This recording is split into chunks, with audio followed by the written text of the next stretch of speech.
So I get the Tiger Connect message on my phone. I reply to it saying I got the message, I'll be there at my ETA. Then I get to the hospital, come in the office. I'm going to sign into Epic, find out where my patient is, grab the phone, grab the appropriate paperwork and the appropriate clipboard. Then I'm going to stop by Pod 4 on my way to find my patient. Then I'm going to go into probably the consult room.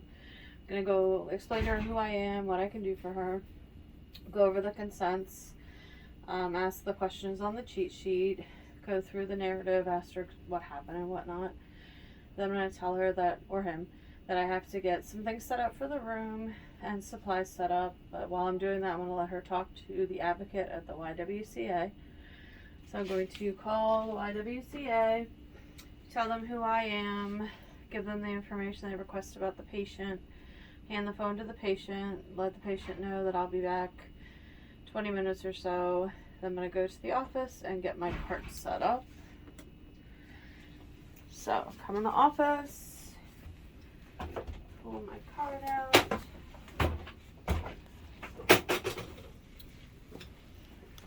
going to cover the top to help keep it clean. Need the holder for the swabs. I'm putting it this way because these are going to be my internal vaginal swabs. They're going to be uncapped. Don't want to risk contaminating them because I can't lay them here, so I'm going to set those there.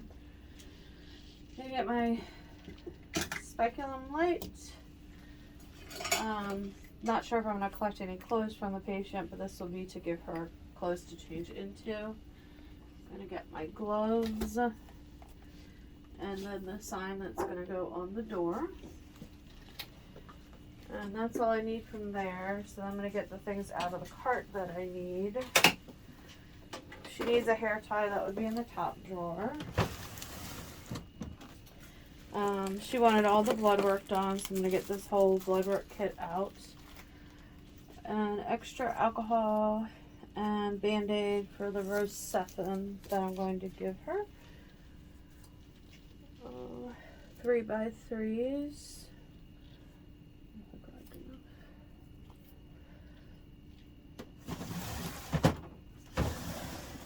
Going to get 2 lubricating gels, one to use to take off the TB dye, one for my speculum. The TB dye, a water bullet, and my measuring tool. Down here, I'm going to get swabs for the wet prep. Make sure there's saline in the container for the wet prep. GC chlamydia swab. A bag to send that to the lab in.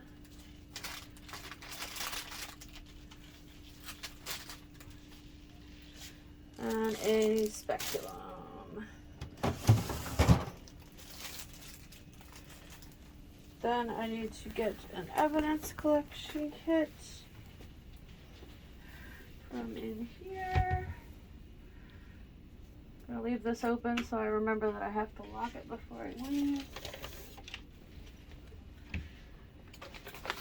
So then, this is what I believe I need to take in the room to do my patient's exam. Before I go get the patient and bring her to the room, I'm going to go into Epic. I'm going to order the labs, and I can order the medications at this time as well.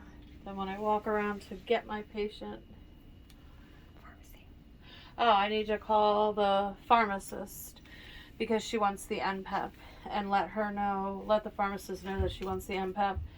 Then I'm going to be sending labs and ask the pharmacist to keep an eye out for those labs.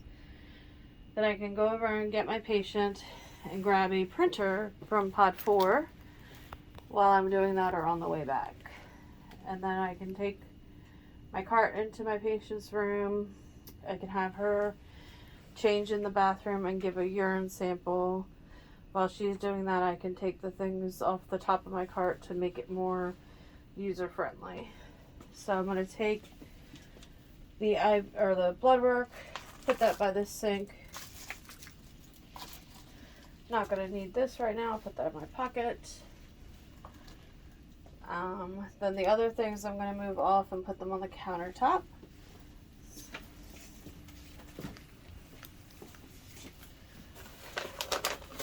My sign is going to go on the door. I don't need this at the moment, so we'll put that on the countertop. Then I take the envelopes out of my kit that I think I'm going to need.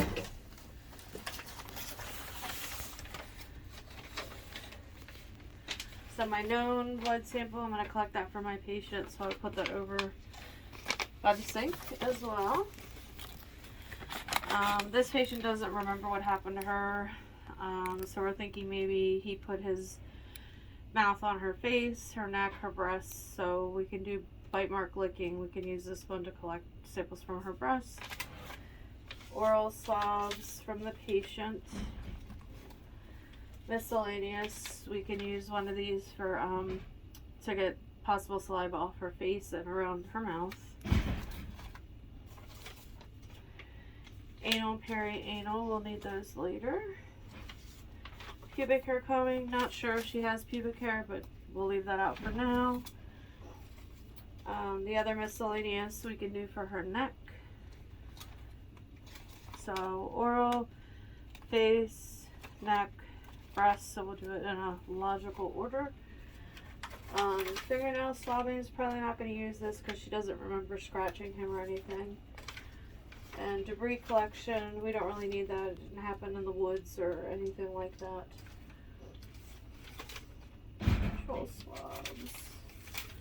Don't need those for this part.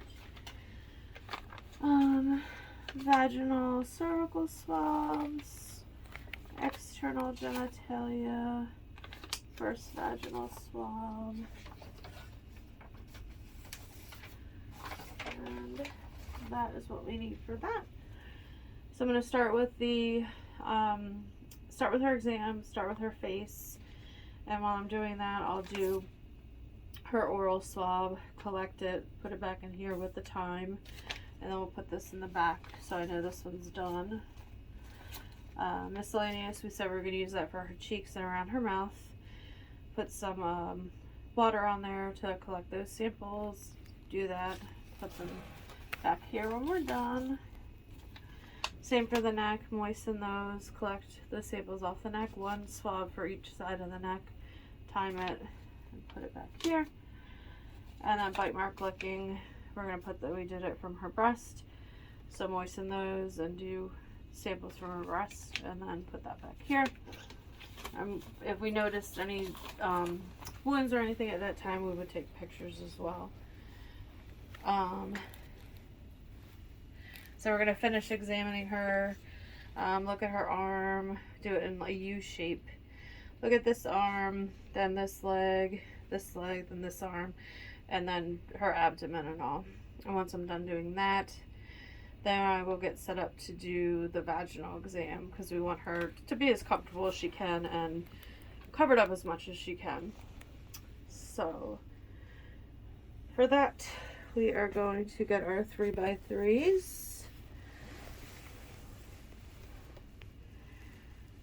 And we're going to put some gel on those, have that ready to remove the dye. We're going to take a picture of the dye and our gel. We're going to make sure we have enough swabs. So I noticed when I did the head to toe, she didn't have pubic hair, so we're not going to use the pubic hair combings. So we're going to pull our swabs out of the envelopes.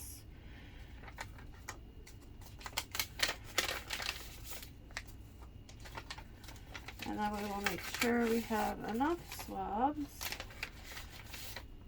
So for the external genitalia, we need 4. We'll do 2 across the top and then 1 down each side of the labia. Then the first vaginal swab is just 1, just a little bit in the vagina, so just 1 swab for that. Vaginal cervical, we will do 2 in and under the cervix and with the speculum, so we'll need 2 for that. And then we would need 1 to do just the walls of the vagina. So then I need 1 additional swab to do the perianal. So I will grab that from one of my extra envelopes back here. The 3 internal vaginal swabs that I'm going to collect samples from while using the speculum, I'm going to take the caps off. I'm going to put those over here. I'm going to take one of the sticks out of here that I'm going to use to collect the wet prep sample. Put that over in the other section. I'm going to take my GC chlamydia swab, the plastic one, put that in the other section. So I have all the things I need that I'm going to have to want to reach rapidly while I have a speculum in her to get those samples. Everything's all ready. I'm going to take the speculum out of the packaging, put the gel on it, put the light in there, and that'll be ready to go. I could have taken this off my table as well. This is the stuff to give the Rosef in. So might as well do that. I'm going to put some extra gloves here. And then I believe I'm all ready to do the exam on my patient. So this is my patient. I'm going to move my cart over to the right side of my patient. Pretend to move the cortex flow over to the right side of my patient. I'm going to put the foot pedal down. I'm going to do my external genitalia exam first. So I would collect my external vaginal samples. We'll take just a regular picture of the vagina. Then I would do my external vaginal samples, 2 across the mons and 1 down each labia. Put those in here as I use them. Then I would do the separation. The 1 vaginal.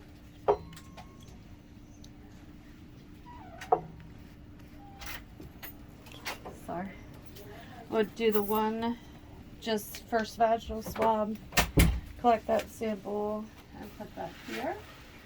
Then I would do the separation picture, and if I was going to use the dye, I would put the dye on at that point. What are you capturing on the separation traction view? What are you trying to find? Any injury. What are you trying to make sure you capture in the picture? Posterior fourchette. Oh, posterior fourchette. Fasciculars. Yes, as I trip over that. Then I would put the TV dye on there and use my gel on my 3x2 kind of wipe that off, and then I would turn it inside out and try and wipe the dye off. And I would do that until when I wiped with this, it didn't come back with any dye on it. Then I would do the separation again and take another photo to see if any of that blue absorbed. Then I would insert the speculum, use my already uncapped swabs to do my 2 under the cervix, collect anything that was down there, put those back. Then I would use my 1 to do the walls of the vagina, put that back, my trichomonas, same thing, and gonorrhea, chlamydia. And then take my speculum out and then help the patient scoop. Then I would do the knees to chest so that I could take a look at her bottom and take a picture of her bottom. Usually don't use the TB dye down there unless we know there was anal penetration and we think that there's trauma, and we think there might have been trauma, but we don't see it with our naked eye. Then we would take our anal swab and just swab around the anus, and then is it? Yep. Help her get back in her bed. Put her back together. Yep.